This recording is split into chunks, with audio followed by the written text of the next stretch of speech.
तो भाई ये क्वेश्चन देखो, ये है शियर फोर्स डायग्राम और bending moment diagram over hanging beam के लिए।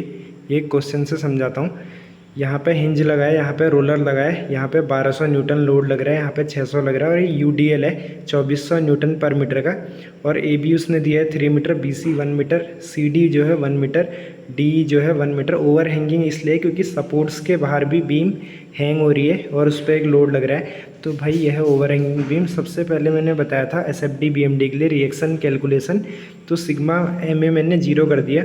तो भाई आप देखो ये सब लोड नीचे को है, ये भी नीचे, ये भी नीचे, तो ये सब क्लॉकवाइज करेंगे और ये रिएक्शन मैंने ऊपर मानी है तो काउंटर क्लॉकवाइज।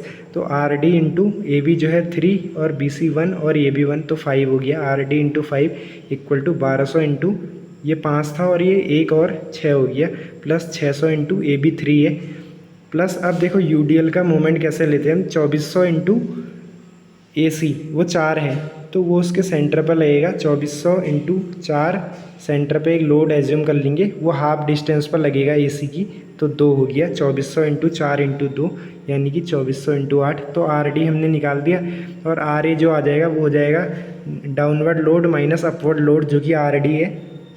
तो downward load 2400 into 4 plus 600 plus 1200 minus R D जो है 5640, तो 5760 आ गया। ये भी ऊपर आ रहा है, वो भी ऊपर आ रहा है, दोनों 5760। तो भाई लेफ्ट से अपवर्ड जो है पॉजिटिव होता है। शियर फोर्स डायग्राम बना रहा हूँ तो लेफ्ट पे क्या हुआ, सडन राइज हुआ, 0 से 5760 गया और यहाँ से कितना आएगा, डाउनवर्ड पॉजिटिव होता है राइट से। कोई सेक्शन आप लो उसके राइट से डाउनवर्ड पॉजिटिव होता है, तो 1200 इधर गया।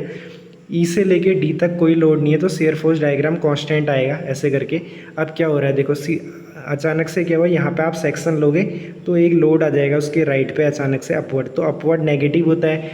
तो यहाँ पे शियर फोर्स जो है 1200 माइनस आर डी आएगा, 1200 माइनस 5640, तो 4440 नेगेटिव का आ गया, यानी कि डी पे सडन डाउनवर्ड आ जाएगा। फिर डी से सी तक कोई लोड नहीं है तो ऐसे जाना है।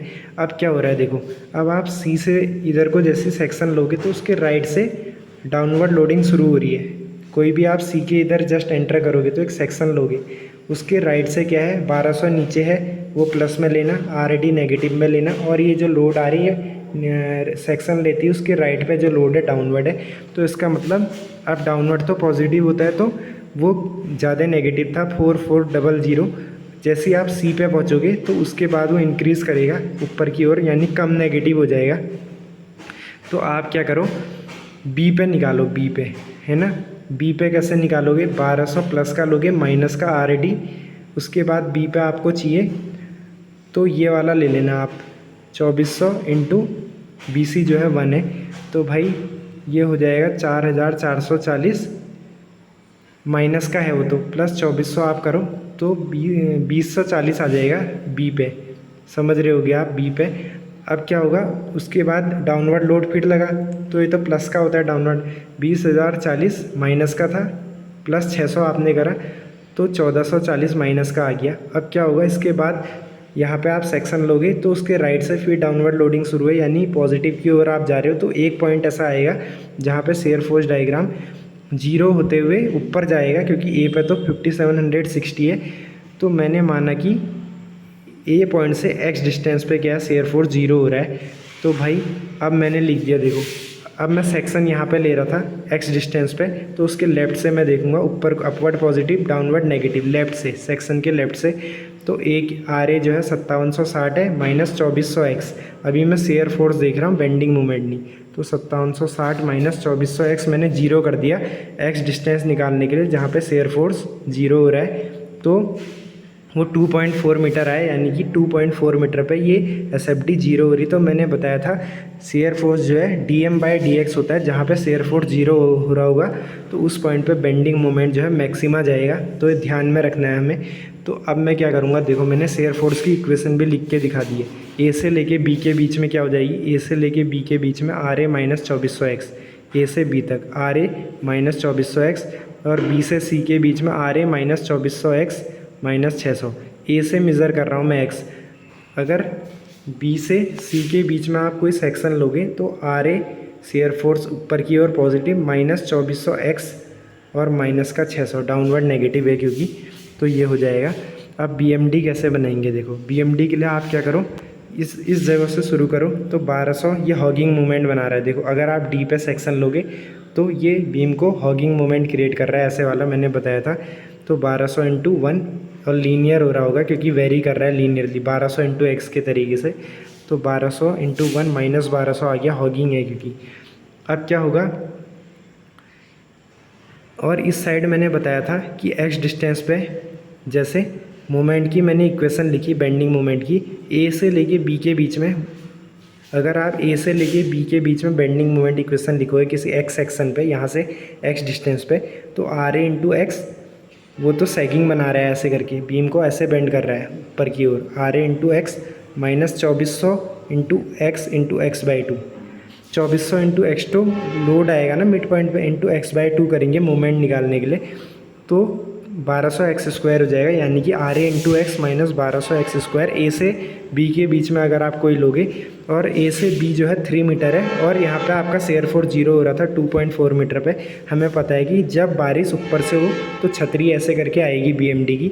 तो वो कॉन्सेप्ट लगा के मैंने क्या कर दिया, 2.4 पे कैलकुलेट करा बेंडिंग मोमेंट। इस इक्वेशन पर 2.4 डालोगे क्योंकि वहाँ पे स्लोप ऑफ बेंडिंग मोमेंट जो है 0 हो रहा है, और वो शेयर फोर्स था 0। शेयर फोर्स डायग्राम से हमें पता है यहाँ से कि 2.4 पे शेयर फोर्स 0 हो रहा था। तो भाई यहाँ पे 2.4 डालोगे बेंडिंग मोमेंट की इस इक्वेशन में, तो मैक्सिमम बेंडिंग मोमेंट मिल गया 6912, है ना। उसके बाद हमने क्या करा, हमें पता है जहाँ तक UDL है तो बेंडिंग मोमेंट जो है ऐसे ही आएगा पैराबोलिक। तो सी पॉइंट तक UDL है, तो आप B पे भी बेंडिंग मोमेंट निकालोगे। तो B पे कैसे निकालोगे, 5760 इंटू बी की डिस्टेंस है 3 माइनस 2400 इंटू 3 इंटू 3/2, यानी कि 1200 इंटू 9, तो 6480 आ गई। यानी कि ये मैक्सिमा जाके B पे 6480 आएगा। उसके बाद देखो B से C तक फिर से UDL है, लेकिन जब आप B से C जाओगे तो 600 का भी कुछ मोमेंट बनेगा। तो ये ऐसे करके आएगी। अगर आप A से जो है एक्स डिस्टेंस मान रहे हो B से C के बीच में, तो R A into x minus 1200 x square बन रहा था वो, माइनस 600, यहाँ पे 600 लग रहा था, इंटू एक्स तो इतना है -3, क्योंकि 600 का मोमेंट ऐसे निकलेगा। तो आप पुट कर देना एक्स इक्वल टू बी पे सी पे आपको बेंडिंग मोमेंट निकालना है, तो एक्स इक्वल टू 4 पुट कर देना, क्योंकि सी पे आप निकालोगे तो ए की वजह से आर ए इंटू 4 हो जाएगा, R A into 4 minus 1200 into 4 square minus 600 into 1, उसकी डिस्टेंस 1 है। देखो यहाँ से भी 4 पुट करोगे तो 1 आएगा, तो वो आ रहा था 3240। अब देखो वहाँ से सी पॉइंट के बाद UDL हट गया, तो खाली कंसनट्रेटेड लोड है। इसका मतलब अब बेंडिंग मोमेंट डायग्राम जो है लीनियर होगा। तो 3240 से आप सीधे इसे मिला दो, क्योंकि इसके बीच में कहीं ना कहीं 0 हो रहा होगा, तो वो आपने यहाँ से निकाल दिया।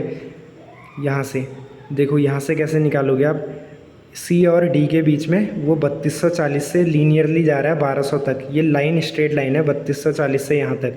तो आप क्या करो, C और D के बीच में एक सेक्शन मानो, और 1200 से जो है आप निकालो। कैसे निकालोगे, 1200 इंटू 1 प्लस एक्स वो हॉगिंग है, RD इंटू एक्स सैगिंग है। RD दिया था 5640, यहाँ से हमें मिला था, तो 5640 into x equal to 1200 into 1 plus x, x आ गया 0.27 यहाँ से।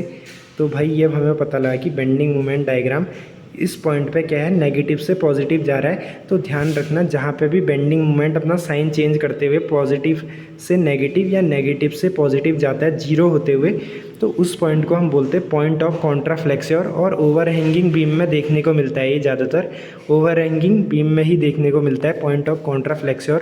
वो कुछ नहीं होता है, ये क्या हो रहा होगा, 1200 लग रहा है यहाँ पे, तो बीम का जो कर्वेचर है ऐसे करके आ रहा होगा, और वहाँ पे ऐसे करके। तो जहाँ पे बीम अपनी कॉन्केविटी से कॉन्वेक्सिटी की ओर आता है, मतलब बीम जो होगी ना ऐसे जाएगी। देखो यहाँ से मैं बनाता हूँ, ये से ऐसे जाएगी, और ये एक पॉइंट होगा पॉइंट ऑफ कॉन्ट्राफ्लेक्सर, क्योंकि C और D के बीच में आ रहा है। आप देखो यहाँ से C और D के बीच में, ये बहुत इंपॉर्टेंट कॉन्सेप्ट है। C और D के बीच में बेंडिंग मोमेंट 0 होते हुए जा रहा है, तो वो पॉइंट ऑफ कॉन्ट्राफ्लेक्सर जो है D से आ रहा था 0.27 मीटर। ये देखो D साइड से 0.27 मीटर आ रहा है D की तरफ से, ये देखो 0.27 मीटर। तो यानी कि इस वाले D से 0.27 मीटर पे ये कॉनकेव अप था ना, अब ये यहाँ से अपनी कर्वेचर को स्विच मारते हुए ऐसे जाएगा। ये बीम जो है यहाँ पे एकदम से इसका जो कर्वेचर है यहाँ से कॉनकेव अप था, अब कॉन्वेक्स अप हो जाएगा ये, और ये होता है कर्वेचर का पॉइंट ऑफ इन्फ्लेक्शन, जहाँ पे बेंडिंग मोमेंट डायग्राम अपना साइन चेंज करता है। इसे कहते हैं पॉइंट ऑफ कॉन्ट्राफ्लेक्सर बीएमडी के लिए। बेंडिंग मोमेंट डायग्राम में से पॉइंट ऑफ कॉन्ट्राफ्लेक्सर कहते हैं। और ये जो पॉइंट होता है वो पॉइंट होता है जहाँ पर बीम जो है किसी गिवन ट्रांसवर्स लोडिंग के अंडर में अपने कर्वेचर को चेंज करेगी, यानी कॉनकेव अप से कॉन्वेक्स अप हो जाएगी। तो भाई ये है ओवर हैंगिंग बीम का एसएफटी और बीएमडी। ये आप ढंग से देखना, पूरा सॉल्व करा है मैंने ये 1440 और 2040, और ये वैल्यूज़ तो आपको दिख रही हैं, आप खुद करके देखना है इस क्वेश्चन को और इसका बेंडिंग मोमेंट डायग्राम बनाना।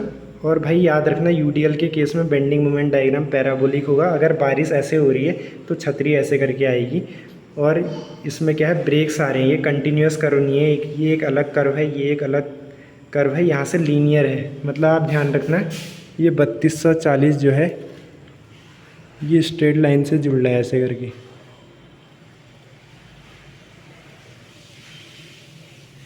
ये 3240 वाली जो है स्ट्रेट लाइन है, 3240 प्लस का और माइनस का 1200 स्ट्रेट लाइन है। ध्यान रखना क्योंकि वहाँ पर जो है कंसनट्रेटेड लोड की वजह से हम निकाल लें सी के बाद, तो सेक्शन हमने लिया उसके राइट से निकाला हमने, तो ध्यान रखना ज़रूरी है बहुत।